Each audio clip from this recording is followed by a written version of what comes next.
Dito po sa ating unang balita ay aalamin natin kung sino nga ba itong si Chart Nerd at bakit po niya sinabing inevitable or hindi na raw po maiiwasan ang $27 na target o presyo para kay XRP. Sa isang post po sa X, ang technical analyst na si Chart Nerd ay nagbigay po ng matapang na pahayag. Ayan po yung kanyang aktual na post dito. Sabi niya, XRP to $27 is inevitable. Hindi po ito basta hype na tweet. Sapagkat ayon sa kanya, ang projection ay nakaangkla sa long-term chart patterns, historical price cycles, at saka macro adoption trends. Hindi raw ito nakabase sa balita o emosyon. Para kay Chart Nerd, ang chart ni XRP ay nagsasalita ng malinaw. Kapag pinagsama ang multi-year consolidation, breakout behavior at saka cyclical expansion, lumalabas po ang $27 bilang natural na target. Kaya para po sa atin, malagang maintindihan na ang ganitong projection ay hindi po para bukas o next week, kundi para sa long-term horizon. Ngayon, ano naman ang long-term na technical patterns na sumusuporta sa $27 na target? Kung titignan po natin ang technical side, maraming pamilyar na tools ang ginagamit ng mga analyst. Nandyan po ang Fibonacci extension, logarithmic regression channels, at saka historical breakout zones. Sa pananaw ng technical analysis, kapag ang isang asset ay nag-break mula sa multi-year range, madalas itong mag-extend ng mas malayo kaysa sa inaasahan ng mga retail. Ayon sa mga chart models, ang $27 na level ay tumutugma sa natural na Fibonacci projection mula po sa dating cycle. Kaya hindi po ito random number. Ito ay produkto ng math, time at saka market behavior. At kapag sa XRP ay nananatiling buo ang kanyang structure sa ibabaw ng key supports, mas nagiging valid po ang ganitong extension. Paano naman po nakakatulong ang historical cycles na XRP sa bullish narrative? Isa po sa pinaka-importanting punto dito ay ang historical behavior na XRP. Sa nakaraan, kapag sa XRP ay matagal na nagko-consolidate sa ilalim ng dating resistance, madalas itong sinusundan ng matalim na pag-akyat. Hindi po ito biglaan, hindi rin palaging obvious.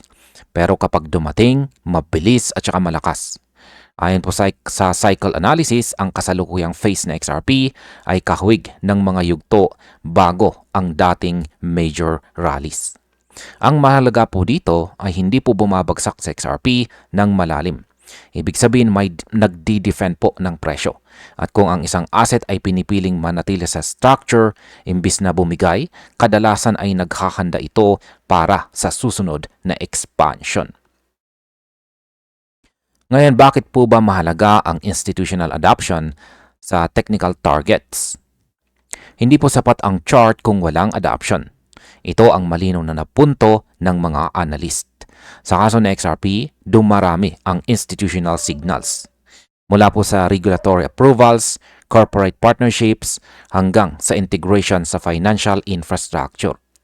Ang pagpasok po ng XRP ETF, ayan, mga XRP ETF at iba pang mga investment vehicles ay nagbibigay po ng liquidity at stability sa market.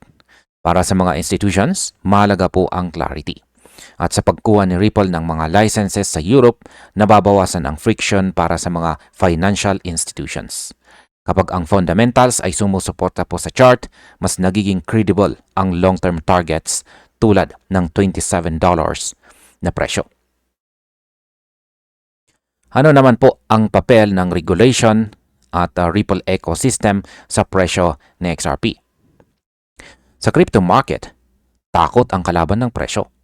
Kapag may regulatory uncertainty, umaatras ang kapital. Ngunit sa kaso ng XRP, unti-unting nawawala ang ulap. Ang mga regulatory wins ni Ripple ay hindi lang headlines. Ito ay konkretong hakbang para gawing usable itong si XRP bilang settlement asset. Kapag may malinaw na rules, mas madali para sa mga bangko at mga institutions na pumasok. At kapag dumami ang gumagamit o users, tumitibay ang demand. Sa ganitong environment, ang technical targets ay hindi na lang drawing sa chart, kundi refleksyon ng real-world usage. Ngayon, bakit hindi dapat katakutan ang short-term volatility? Mahalagang paalala ito para sa atin. Kahit may $27 na target, hindi ibig sabihin diretsong pataas ang galaw. Siyempre, may mga pullbacks, may consolidations, may fake outs. Normal po ito sa market. Ayon sa long-term outlook, ang volatility ay bahagi ng proseso ng price discovery. Ang mga nagfo-focus lang sa araw-araw na galaw, kadalasang nahuhuli sa mas malaking trend. Para sa mga long-term holders o hodlers, ang tanong ay hindi bababa bukas, kundi nasa tamang trajectory ba itong si XRP? At base po sa charts at saka adoption data, maraming analyst ang nagsasabing oo. Ngayon, ang masasabi ko naman tungkol dito ay ang $27 target ay hindi po pangako, kundi isang senaryo. Isang mataas na posibilidad kapag nag-align ang technicals, adoption at saka macro conditions. Hindi po ito para sa lahat, pero para sa may long-term vision. Malinaw ang mensahe. Si XRP ay hindi lang umaasa sa hype. May structure, may foundation, at saka may institutional interest. At sa crypto market, kapag ang mga elementong ito ay nagsabay, nagiging makapangyarihan ang resulta. Ang mga tanong ngayon, hindi kung posible ang $27, kundi kung handa ka bang maghintay sa proseso. Sa balita naman na ito ay pag-uusapan po natin kung ano ang sinabing prediction ng dating Ripple executive na ngayon ay nagkakatotoo na. Sa global finance ngayon, may tahimik pero napakalaking pagbabago na nangyayari. Hindi ito biglaang crash o hype pump, kundi isang structural shift. Ang sistemang pinansyal na dekada nang umaasa sa mabagal at luma na banking rails ay unti-unti na pong iniiwan. At dito po pumapasok si XRP. Ayon po sa dating Ripple executive na si Greg Kidd, ang matagal ng plano ay nagsisimula ng mag-materialize. Ang ideya, ilagay mismo ang banking system on-chain.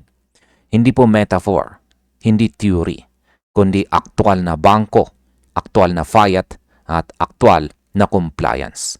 Sa madaling salita, ang sinabi po noon ay ginagawa na ngayon. Ngayon, bakit po ba mahalaga ang papel ng XRP sa paglipat ng finance papuntang blockchain? Si XRP ay matagal nang kilala bilang tulay sa cross-border payments. Pero ngayon, mas malalim na po ang kanyang role.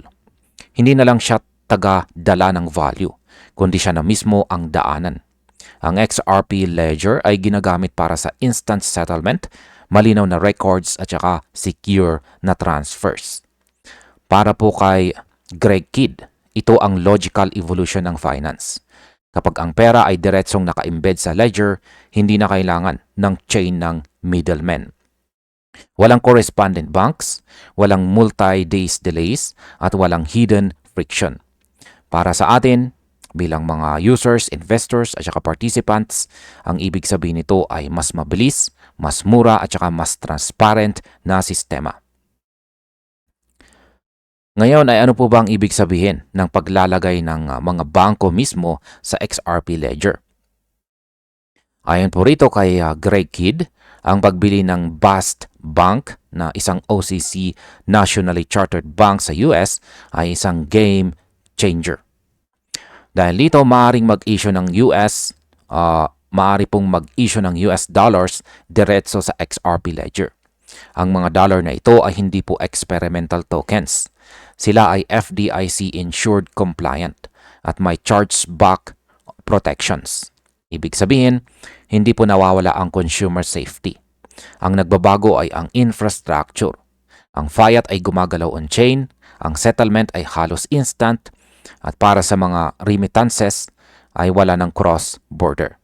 Ang pera po ay nananatili sa iisang ledger. Ngayon ay paano naman po nito binabago ang traditional na konsepto ng remittance at saka payments? Ayan, sa lumang sistema, ang padala ng pera ay dumadaan po sa maraming hakbang. Bangko sa bangko, clearinghouse, forex layer at saka settlement delays. Sa bagong modelong ito, ayon kay Kidd, ang pera ay hindi na lumalabas ng chain. Nasa XRP ledger lamang po siya gumagalaw. Ibig sabihin ang international payment ay parang local transfer na lamang. Walang weekend days, wala pong weekend delays, walang banking hours, at walang regional bottlenecks. Para sa mga OFWs, businesses at saka mga institutions, ito ay efficiency leap. Hindi ito speculation narrative. Ito ay infrastructure upgrade. Ngayon ay ano naman ang plano ng Ripple at XRP sa labas ng United States? Hindi lamang po US ang target. Ibinahagi po ni Greg Kidd na may investment si Ripple sa Bank of London at may inaayos na bank acquisition sa Europe. Layunin nito ang paglalagay ng pounds of euros on-chain gamit ang XRP ledger. Kapag nagawa ito, magkakaroon ng 24/7 fiat movement sa iba't ibang currency. Hindi na po limitado sa isang bansa, isang oras o isang regulator. Ngunit mahalaga, lahat po ay licensed at saka approved. Ito ang dahilan kung bakit tinatawag sa XRP bilang global settlement layer. Ano naman po ang ibig sabihin nito para sa financial infrastructure mismo? Sa puntong ito, malinaw na hindi lang crypto network ang XRP ledger. Isa na itong financial infrastructure. Pinagsasama nito ang bilis, scalability at saka regulatory alignment.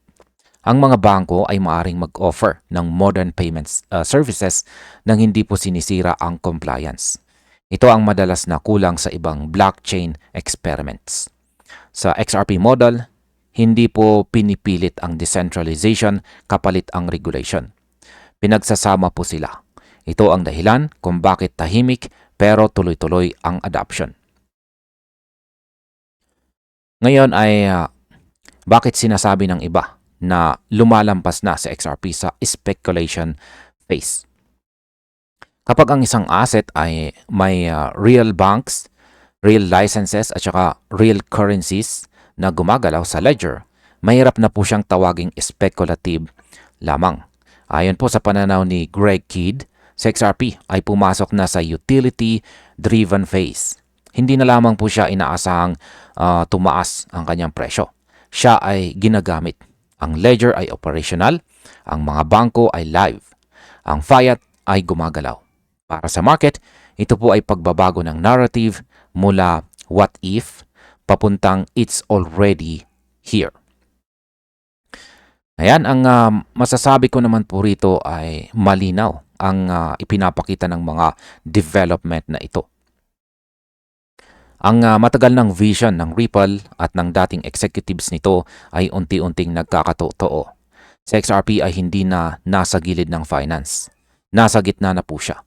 Sa pagsasama ng on-chain banking, regulated fiat at saka global currency movement, sa XRP ay nagiging backbone ng bagong financial era.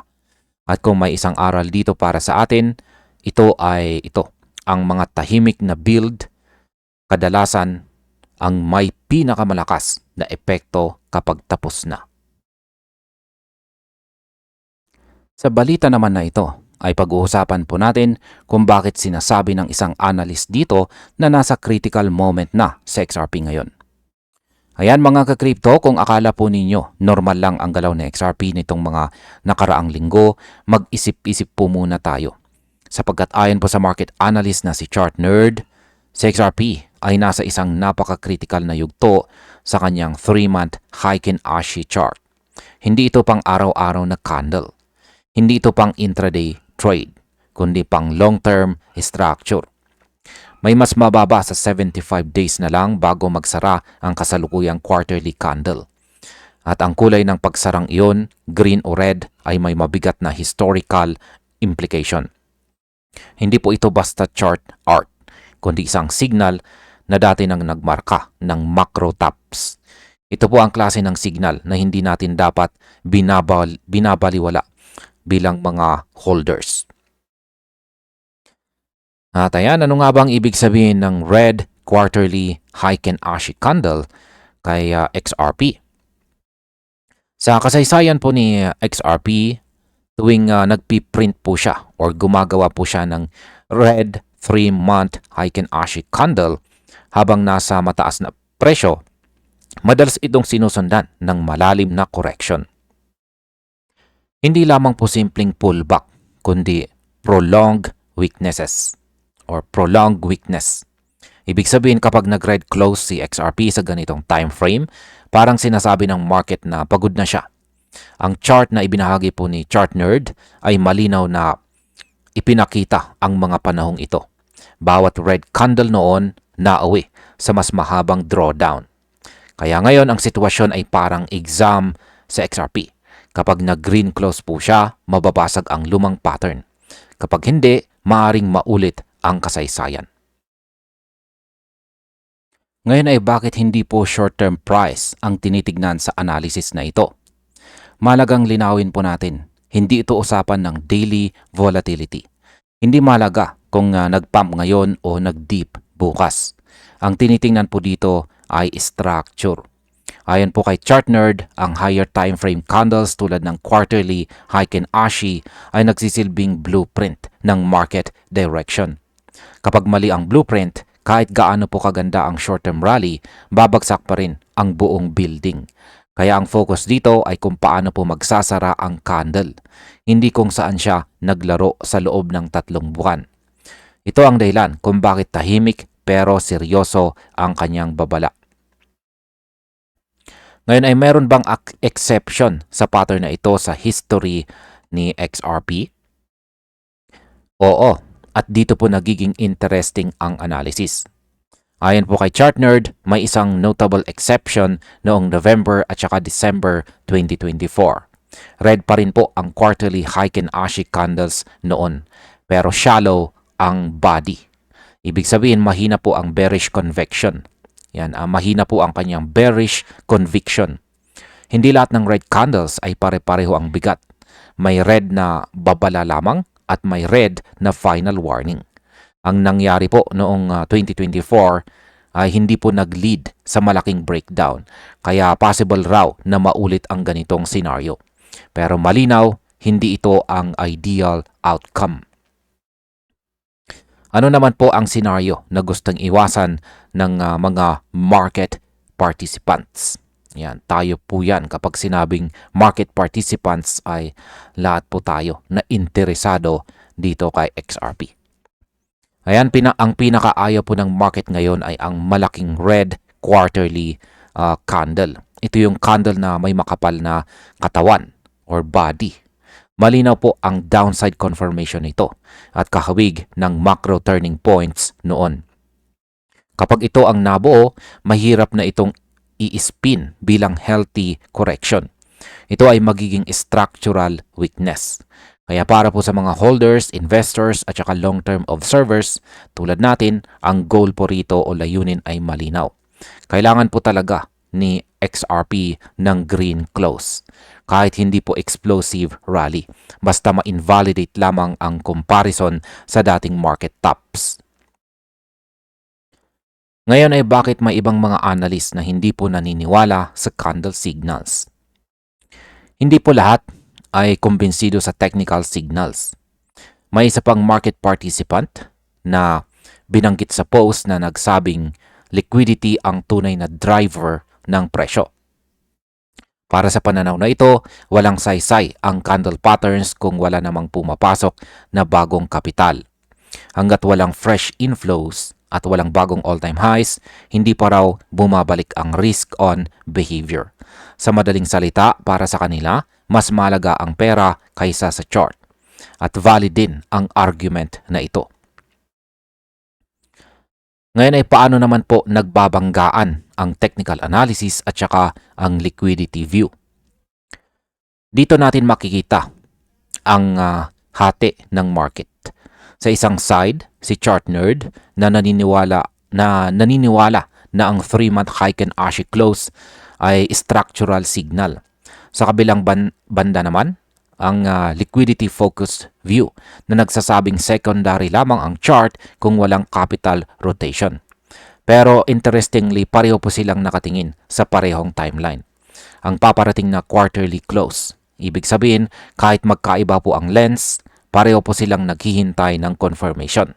At ito ang dahilan kung bakit kritikal ang susunod na mga linggo. Ngayon, ang masasabi ko naman tungkol dito ay ito ang uri ng moment na tahimik pero delikado. Hindi po ito hype zone, hindi ito panic zone, kundi decision zone. Sa XRP ay may pagkakataong baguhin ang kanyang sariling narrative. Isang green quarterly close at mababasag ang multi-year pattern. Isang malakas na red close at babalik ang multo ng macro top. Kaya para po sa atin bilang mga holders, hindi oras ng emosyon. Ito ay oras ng obserbasyon. Dahil ang chart na ito hindi po sumisigaw. Pero kapag nagsalita na, malakas ang epekto. Sa balita naman na ito ay pag-uusapan po natin kung bakit biglang naging mainit ang usapan tungkol kina BlackRock at saka Ripple. Sa mundo ng crypto at traditional na finance, may mga balitang kahit hindi pa kumpirmado ay kayang gumalaw ng market sentiment. At isa na rito ang kumakalat na usap-usapan tungkol po sa BlackRock at saka Ripple. Ayon sa mga source na lumalabas sa X, may posibilidad daw na naghahanda ang BlackRock ng isang announcement na may kinalaman kay Ripple at sa XRP Ledger. Hindi pa ito official, walang press release, walang filing. Pero sa market, minsan sapat na ang bulong para magsimulang makinig ang mga malalaking players. Kapag ang pinakamalaking asset manager sa mundo ay nadikit sa isang blockchain project, natural lang na magbago ang tono ng usapan. Ngayon ay ano po ba ang papel ng tokenization sa pagbabago ng global financial system? Para maintindihan kung bakit seryoso ang market sa chismis na ito, kailangan muna nating pag-usapan ang tungkol sa tokenization. Ang tokenization ay proseso ng pag-convert ng real-world assets tulad ng real estate, bonds at saka commodities papunta sa digital tokens sa blockchain. Hindi po ito hype concept. Isa na itong strategic priority ng malalaking institutions. At bakit? Dahil mas mabilis po ang settlement, mas malinaw ang ownership at mas nabubuksan ang liquidity ng dating mahirap i-trade na assets. Sa madaling salita, binabago po ng tokenization kung paano gumagalaw ang pera sa mundo at kung sino ang makakapag-provide ng tamang infrastructure, siya ang posibleng manguna sa next financial era. Ngayon, bakit po ba mahalaga ang sinabi noon ni Larry Fink tungkol sa tokenization? Hindi po basta-basta tao itong si Larry Fink. Siya ang CEO ng BlackRock, ang pinakamalaking asset manager sa buong mundo. Noong mga nakarang taon, malinaw po niyang sinabi na ang tokenization ay isang foundational upgrade sa financial markets. Hindi ito experiment, kundi evolution. Kapag ang isang institution na humahawak ng trillions of dollars ay nagsabing may pagbabago sa foundation ng sistema, dapat pong makinig ang lahat. Kaya nang lumabas ang chismis na maaring may kinalaman ang BlackRock sa Ripple infrastructure, agad itong nagkaroon ng bigat. Hindi dahil confirm ito, kundi dahil swak ito sa direksyon na matagal nang sinasabi ni Fink. Ngayon, bakit si Ripple at ang XRP Ledger ang madalas na nadidikit sa usapang institutional adoption? Kung titignan po natin ang history or kasaysayan ni Ripple, hindi po siya nag-focus sa meme hype o retail speculation. Simula pa lang, ang target niya ay enterprise at saka regulated use cases. Ang XRP Ledger ay kilala sa mabilis na transaction finality, mababang fees at saka native tokenization features. Ibig sabihin, kayang mag-issue at mag-manage ng tokenized assets on-chain ng hindi komplikado. Para sa mga institution, mahalaga ito. Ayaw nila ng mabagal, mahal at hindi compliant na system.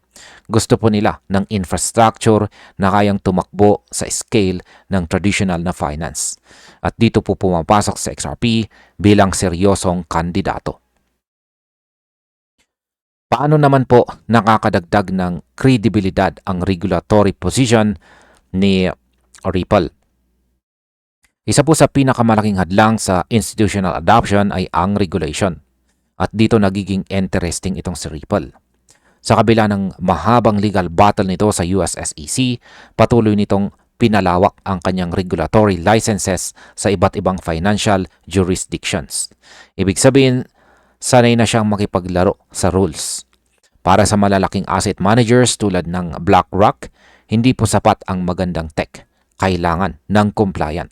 Kailangan ng legal clarity. Kailangan handa sa audit at saka oversight.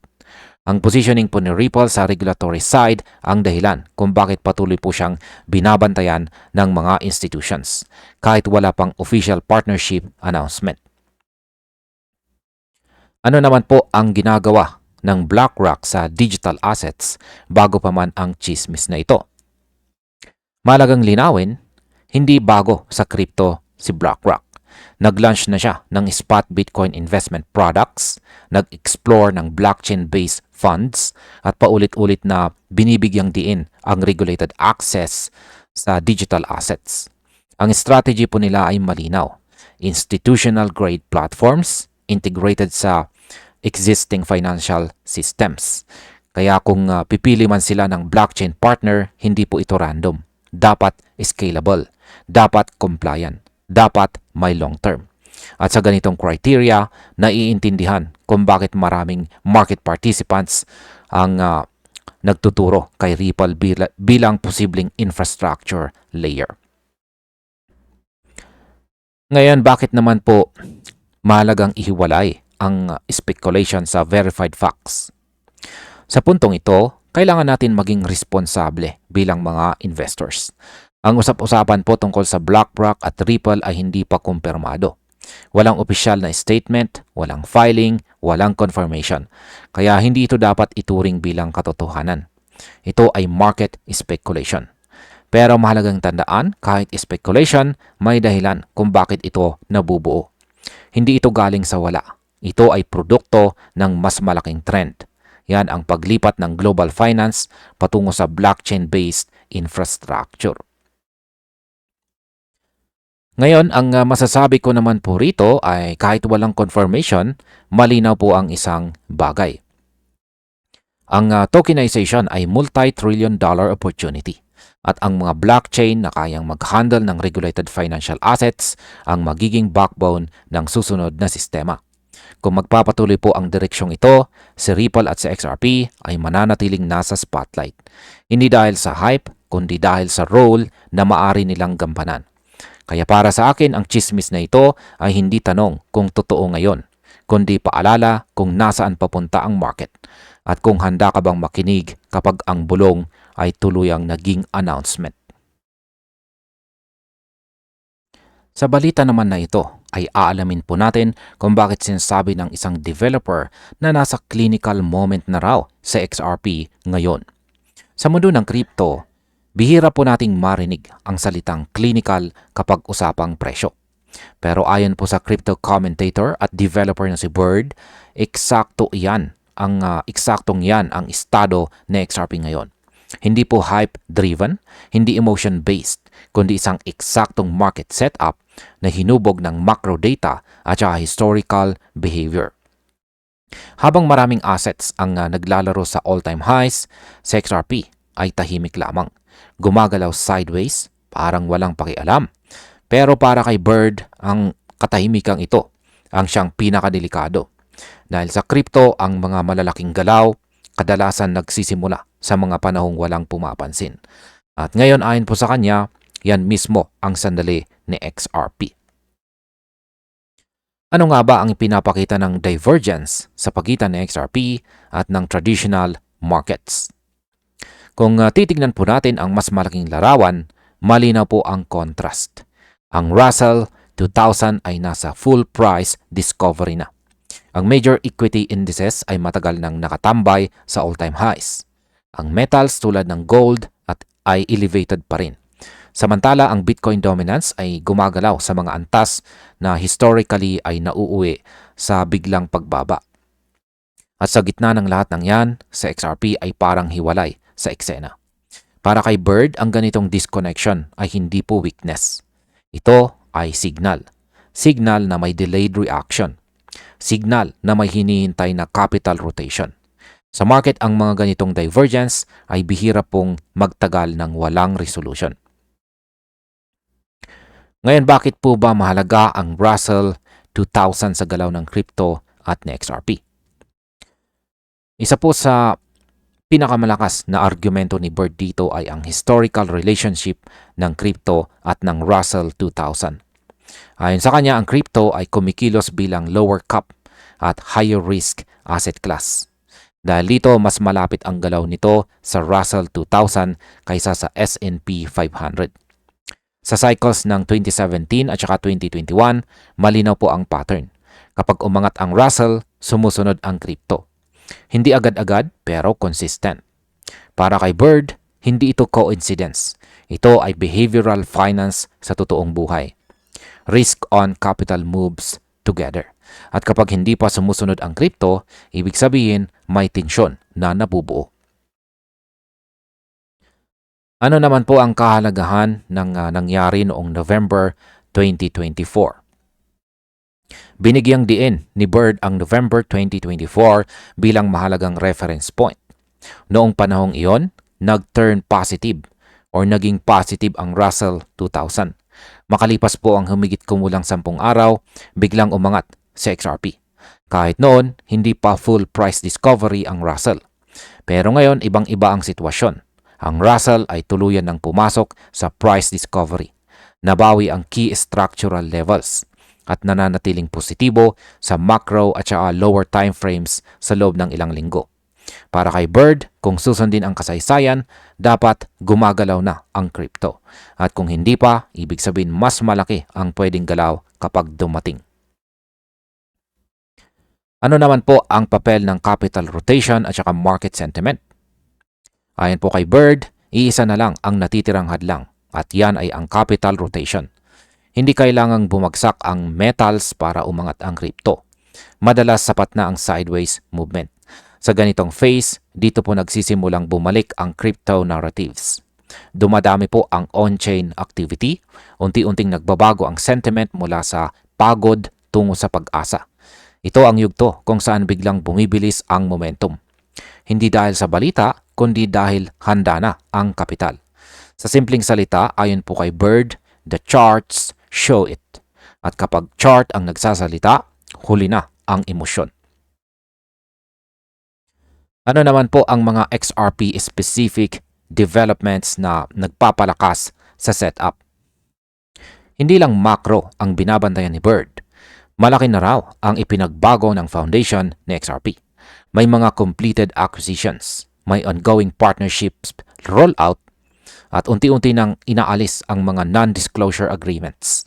Dagdag pa rito ay ang dahan-dahan na paglinaw ng legal environment. Para kay Bird, hindi ito katulad ng mga nakaraang cycle kung saan puro pangako lamang.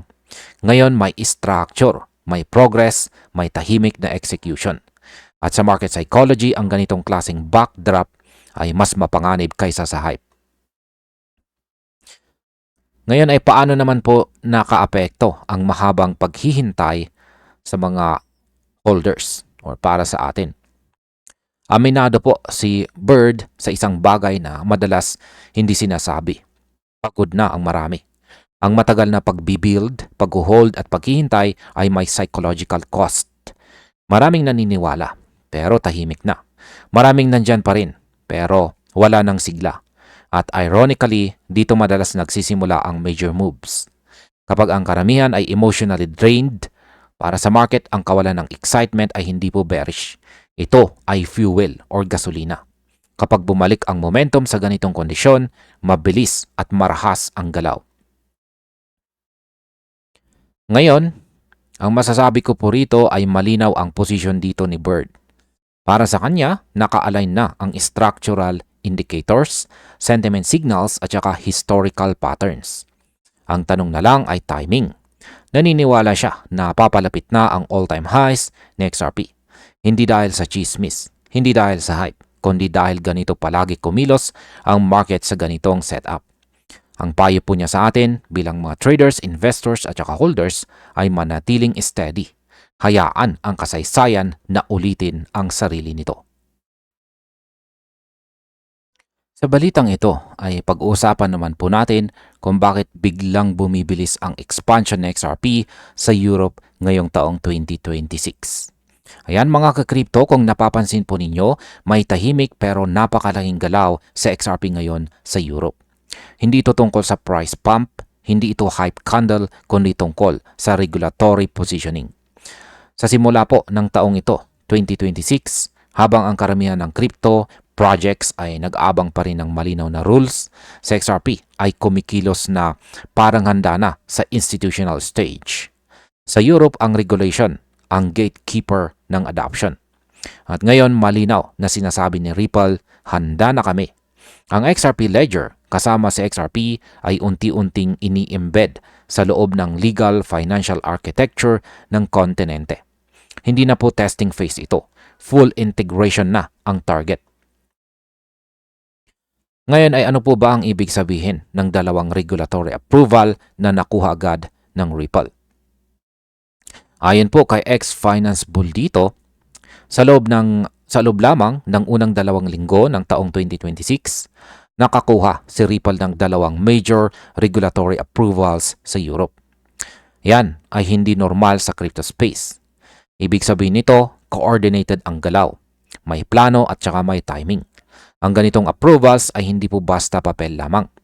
Ito ang nagbibigay ng pahintulot sa mga bangko, payment firms at fintechs na gumagamit ng XRP infrastructure nang walang takot sa legal backlash.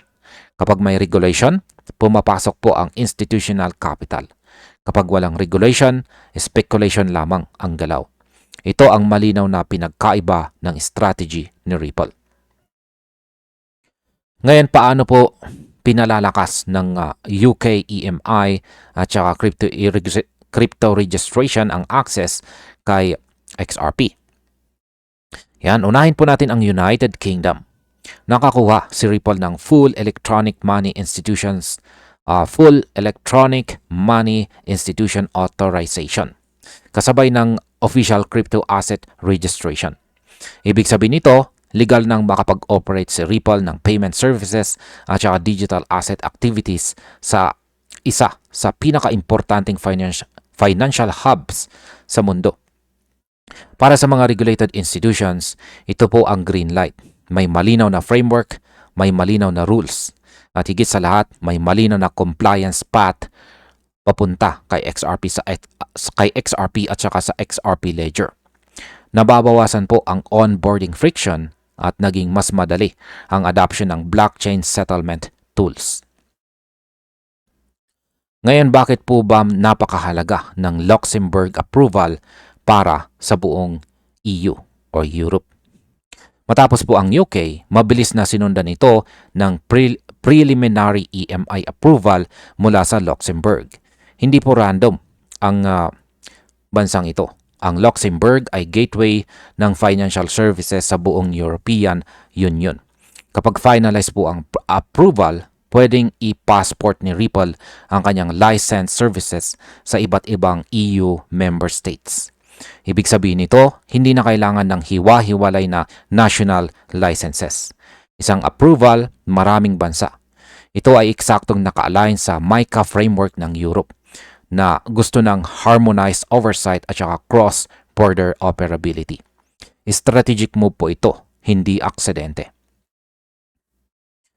Ngayon ay paano naman po ginawang core layer ni Ripple ang compliance sa kanyang ecosystem?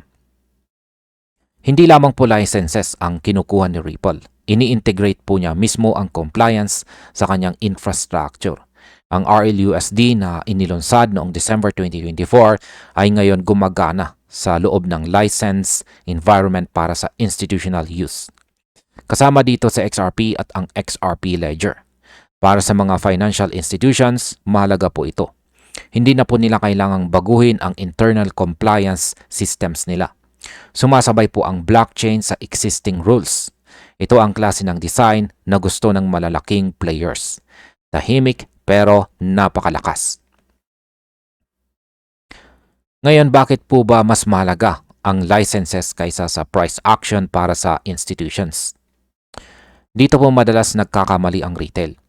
Ang institutions ay hindi po tumitingin sa candlestick charts. Ang tinitingnan nila ay legal certainty, risk management at saka supervisory alignment. At dito po pumapasok ang lakas ni Ripple. Bawat approval, binabawasan ang jurisdictional risk. Bawat license, pinapalawak po ang tiwala ng counterparties. Sa ganitong setup, si XRP ay hindi lang speculative asset. Isa na po siyang functional settlement tool. Yan ang tunay na adoption. Ngayon, bakit nagiging growth engine ng Ripple ang Europe ngayon? Ang bilis ng regulatory progress ni Ripple sa simula ng 2026 ay malinaw na signal. Ang Europe ay hindi po side quest. Isa na po siyang core pillar ng global strategy. Habang ang ibang rehiyon ay nag-aalinlangan pa, ang Europe ay naglalatag ng malinaw na rules.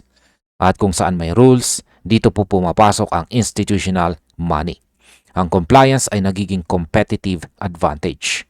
At sa larong ito, si Ripple ang may head start. Ngayon, ang masasabi ko naman tungkol dito ay ang expansion na ito ay hindi po instant pump story. Ito ay long-term positioning. Kapag handa na ang infrastructure, saka darating ang volume. Kapag malinaw ang regulation, saka lalakas ang demand. Sa XRP po ngayon ay unti-unting pumapasok sa financial bloodstream ng Europe. Tahimik, legal, institutional. At sa kasaysay ng markets, ang mga ganitong galaw ang madalas na uuna bago ang malaking shift or pagbabago. Hindi po hype ang gumagalaw, strategy ang gumagalaw. Sa balitang ito ay pag-uusapan po natin kung bakit sinasabi ng ilang analyst na magiging milyonaryo ang may hawak or holdings na 1,000 XRP. Sa mundo ng crypto, maraming kwento ang dumadaan pero may ilan na humihinto at nagpapaisip. Isa na rito ang pahayag na 1,000 XRP holders ay posibleng maging milyonaryo. Hindi po ito simpleng hype line, kundi isang ideya na nakaangkla sa long-term vision ng XRP. Sa ngayon patuloy na pinag-uusapan sa XRP, hindi lang dahil sa presyo niya ngayon, kundi dahil sa posibleng papel po niya sa global finance. Habang dumarami ang institutional adoption at unti-unting nagiging malinaw ang regulatory rules, lumilipat po ang usapan mula sa daily trading papunta sa tanong na mas malalim. Ano ba talaga ang hawak natin kapag may XRP tayo? Ayan, ano nga ba ang mas malaking narrative na XRP bukod po sa price chart? Kung tutuusin, matagal nang gustong kumawala na XRP sa kahon ng simpleng speculation. Hindi lamang po siya basta coin na tinitingnan sa chart. Sa XRP ay unti-unting inilalagay ang kanyang sarili bilang infrastructure. Payment systems, cross-border settlements at saka regulated digital rails ang kanyang tinatarget. Ibig sabihin, ang value po ng XRP ay hindi lang nanggagaling sa buy at saka sell pressure, kundi sa paggamit po niya sa totoong mundo. Kapag ang isang asset ay nagiging bahagi ng financial plumbing ng mundo, nag-iiba po ang usapan sa valuation. Hindi na ito tungkol sa mabilis na kita, kundi tungkol sa kung gaano po siya kaimportante sa sistema. Ngayon ay sino nga ba itong si The Real Remy Relief at ano ang kanyang punto tungkol kay XRP?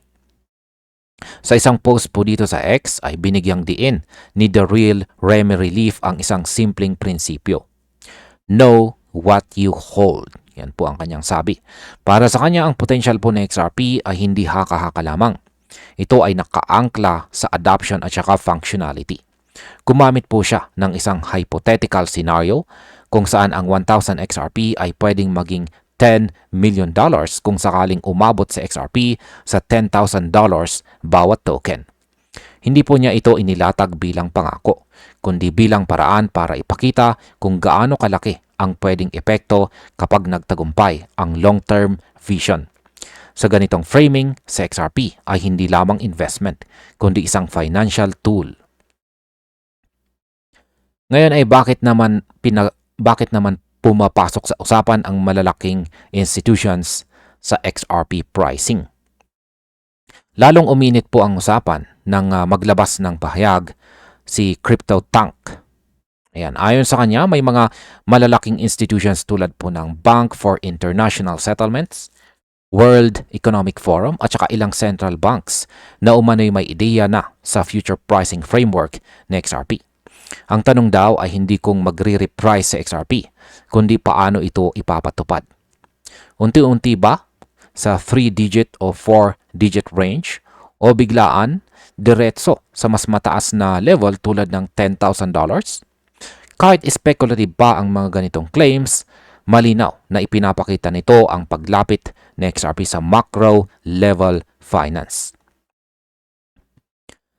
Paano naman nakakaapekto ang integration ng XRP sa regulated systems? Isa po sa pinakamalakas na argumento pabor kay XRP ay ang kanyang compliance readiness. Habang maraming crypto ang hirap sa regulation, sa XRP ay parang sinadyang i-align ang sarili sa umiiral na rules. Ang kanyang integration sa payment rails at saka regulated frameworks ay nagbibigay po sa kanya ng kakaibang position. Kapag ang isang digital asset ay madaling isama sa legal at saka institutional systems, mas nagiging posible ang mass adoption. At kapag dumating ang ganitong klase ng adoption, hindi na po retail hype ang nagtutulak ng presyo. Institutional demand na po ang gumagalaw. Ngayon ay ano naman ang tunay na kahulugan ng Know What You Hold? Para sa maraming XRP holders, ang linyang Know What You Hold ay hindi lamang po slogan. Ito ay paalala na unawain ang utility, ang legal standing at ang role ng XRP sa modernization ng finance. Ang mga senaryo ng multi-digit o 5-figure prices para sa kanila ay hindi po basta pangarap. Ito ay projection ng kung ano ang mangyayari kapag naging critical sa XRP sa global settlement layer. Sa ganitong mindset, ang paghawak po or pag-hold kay XRP ay hindi po impulsive decision. Ito po ay strategic patience. Ngayon, paano naman po binabalanse ang optimism at realidad sa ganitong projections? Siyempre, hindi po mawawala ang babala ng mga analyst. Ang $10,000 per XRP ay hindi mangyayari sa hype lamang. Kailangan nito ng sabay-sabay na factors. Technological success, institutional uptake, regulatory alignment at saka favorable macroeconomic conditions.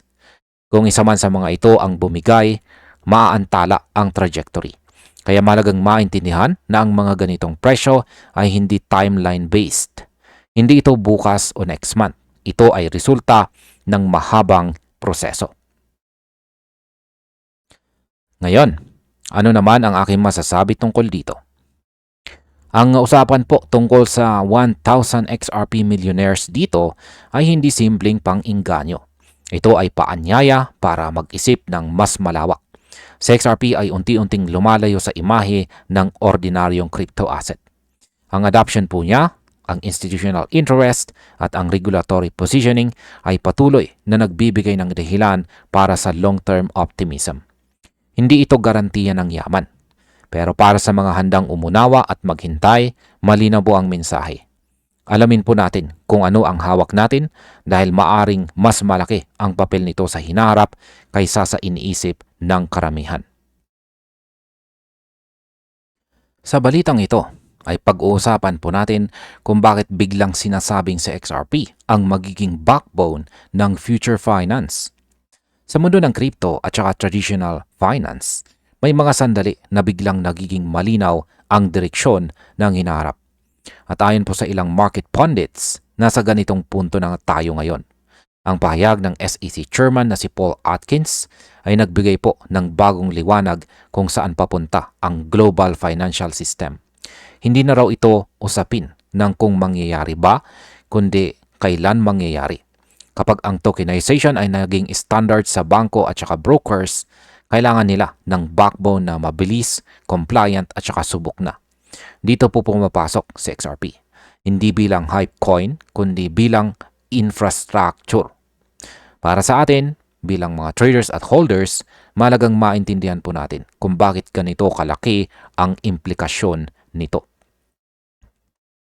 At ayan, ano nga ba ang sinasabi mismo ng SEC Chairman dito na si Paul Atkins tungkol sa tokenization? Sa isang interview po sa Fox Business, tinanong si Paul Atkins ni Maria Bartiromo. Yan, Maria Bartiromo. Tinanong niya kung handa na ba ang malalaking bangko at brokers sa tokenized platforms. Malinaw po ang sagot niya, oo raw, at mabilis kaysa inaasahan ng marami. Hindi raw dekada ang hihintayin, kundi ilang taon na lang. Para sa isang SEC chairman, ang ganitong pahayag ay hindi po biro. Ibig sabihin nito, inaasahan ng regulator mismo ang malaking pagbabago sa financial rails. At kapag ang sistema ay lilipat sa tokenized settlement, hahanap ito ng blockchain na kayang sumalo ng real-world volume. Dito nagsisimulang mag-connect ang statement ni Atkins kay XRP. Ano naman po ang tokenization at bakit ito game changer sa finance? Ang tokenization ay proseso kung saan ang mga asset tulad ng payments, securities at saka liquidity ay nire-represent bilang digital tokens sa blockchain. Sa ganitong setup, mas mabilis po ang settlement, mas mababa ang gastos at mas malinaw ang transparency. Hindi na kailangan ng ilang araw para mag-settle ang transactions. Sa tokenized finance, pwedeng seconds lang. Para sa mga institution, ito ay operational upgrade, hindi po experiment. At dahil dito, kailangan nila ng blockchain na hindi bumibigay sa load. Sa XRP, sa bilis at scalability po niya ay swak sa ganitong pangangailangan. Hindi po siya pang retail lamang, pang system level po siya. Ngayon, bakit technical na bagay? Bakit technical na bagay, bagay itong si XRP sa tokenized systems? Kung titingnan po ang XRP ledger, malinaw ang bakit madalas siyang mabanggit sa usapang enterprise. Mataas po ang transaction speed, mababa ang fees, kayang mag-handle ng malalaking halaga nang hindi po bumabagal. Para sa tokenized finance, ito ang non-negotiable requirements. Hindi po pwedeng mabagal ang backbone ng global payments. Hindi pwedeng mahal ang bawat galaw. Kaya para sa mga analyst, si XRP ay parang highway ng future finance. Tahimik po siyang gumagana pero kapag nasira, titigil ang daloy. Ito ang klase ng asset na hindi po flashy pero critical. Ngayon ay bakit naman po mahalaga ang regulatory compliance ni Ripple at XRP? Sa mata ng mga bangko at saka institutions, hindi sapat ang magandang teknolohiya. Kailangan po malinaw ang batas. Dito malakas ang posisyon ni XRP. Ang Ripple ay meron na po siyang electronic money institution approvals sa United Kingdom at saka Luxembourg. At napag-usapan po natin yan kanina lamang. May global licenses na rin po siya sa iba't ibang rehiyon. Ang ibig sabihin nito ay mas madali ang onboarding ng mga bangko. Mas kaunti po ang legal friction, mas kaunti ang risk, at para sa regulated markets, ito po ang pagkakaiba ng posible at saka usable. Kaya habang ang ibang crypto ay nag-a-adjust pa, sa XRP ay handa na para sa production level finance. Ano naman po ang market impact kapag ginamit si XRP bilang settlement backbone? Kapag ang mga institutions ay gumamit ng XRP bilang settlement at saka layer liquidity or liquidity layer, magbabago ang dynamics ng supply at saka demand. Hindi na lamang po siya hawak ng retail. Papasok po ang real usage. Papasok ang consistent volume. At para sa atin bilang mga holders, ito ay long-term structural demand. Hindi po ito pump and dump scenario. Ito ay adoption-driven valuation. Kapag ginamit sa XRP sa cross-border settlements, hindi na speculation ang kanyang value. May function na siyang ginagampanan sa global finance. At sa market, ang mga ganitong asset ay kadalasang nagre-reprice ng dahan-dahan pero malalim. Ngayon ay paano naman po konektado ang pahayag ni Atkins sa institutional adoption? Ang sinabi po ni Paul Atkins ay parang green light para sa mga institutions. Kapag ang regulator po mismo ang nagsasabing paparating na ang tokenization, mas nagiging agresibo ang exploration ng mga bangko. Hindi na sila nag-aantay ng confirmation.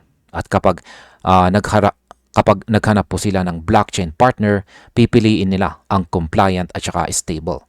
Dito po nagiging malinaw kung bakit sinasabi ng pundits na si XRP ang backbone candidate. Hindi po siya rebel asset. Siya ang asset na kayang makipagtrabaho sa sistema. At sa malaking larawan, yan ang mas mahalagang papel.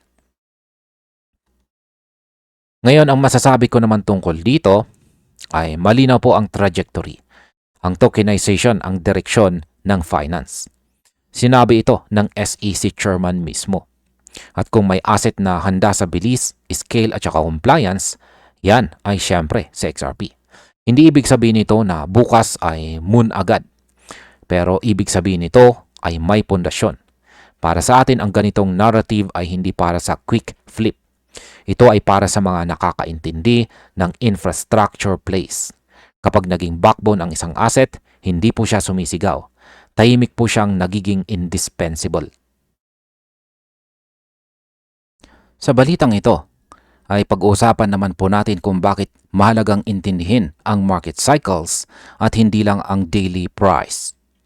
Ayan, kung ikaw ay matagal na po sa crypto market, alam mo na hindi lahat ng galaw ay random. Ang market ay may sarili po nitong ritmo, may sariling hinga. Yan, araw-araw may volatility, may takot, may hype. Pero sa ilalim po ng lahat ng ito, may tatlong long-term cycle na tahimik na gumagalaw. Dito po pumapasok ang pananaw ng analyst na si Amonex. Ayon po sa kanya, kapag sabay-sabay gumagalaw ang iba't ibang assets tulad ng gold, silver at saka XRP sa parehong structural pattern, hindi na po ito coincidence. Ito ay sinyales na ang kapital ay sumusunod sa isang paulit-ulit na landas. At kapag nakita mo ito ng maaga, ikaw ay nauuna sa emosyon ng market. Ngayon ay paano nga ba nagiging unang gumagalaw ang gold sa bawat liquidity cycle? Sa kasaysayan po ng financial markets, ang gold ang laging nauna kapag may macro uncertainty. Kapag natatakot ang kapital, una itong pumupunta sa safety. Diyan pumapasok ang gold. Ayon po rito kay Amonex, hindi ito basta presyo lamang, kundi structural role. Ang galaw ng gold ay dumadaan po sa tatlong yugto. At yan, sabi niya rito, ay shakeout, expansion at saka price discovery. Sa shakeout, nililinis ang leverage at saka mahihinang kamay. Pagkatapos nito, dahan-dahang pumapasok ang expansion. Kapag malinaw na ang direksyon, saka palang sumusunod ang ibang asset. Ito po ang blueprint na paulit-ulit ng nakita sa history or kasaysayan. Ano naman po ang papel ng shakeout phase sa pagbuo ng mas matibay na market? Maraming traders ang ayaw sa shakeout. At bakit? Dahil masakit ito. Malalaking pullback, sunod-sunod na liquidation at emotional na pagod. Pero ayon po sa cycle theory, ito ang pinaka-importanting bahagi. Dito po kasi tinatanggal ng market ang sobrang leverage. Ang mga pumapasok lang dahil sa hype. Sa gold cycles, makikita na pagkatapos po ng matitinding correction, saka nagsisimula ang tunay na momentum. Hindi ito biglaan, kundi sustained. Para kay Amonex, kapag nakita mo ang shakeout bilang preparation at hindi punishment, mas nagiging malinaw po ang next phase. Ngayon, bakit sumusunod ang silver at mas nagiging volatile kaysa sa gold? Matagal na pong kilala ang silver bilang tagasunod ng gold. Kapag gumalaw ang gold, hindi agad sumusunod ang silver. Pero kapag sumabay na, mas malakas ang galaw. Sa bawat cycle, mas malalim po ang correction ng silver sa shakeout phase. Pero sa expansion, siya rin ang mas mabilis at mas mataas umakyat. At bakit? Dahil dual asset po siya, parehong monetary at saka industrial. Ayon po sa historical data, ang pinakamalalakas na galaw ng silver ay nangyayari matapos ang mahabang consolidation. Nahuhuli po siya sa simula pero humahabol ng agresibo sa dulo. Ngayon ay paano naman po iniuugnay ni Amonex ang pattern na ito kay XRP? Dito po nagiging interesting ang usapan. Hindi ikinukumpara ni Amonex ang presyo ng gold at saka XRP. Kinukumpara po niya ay ang structure.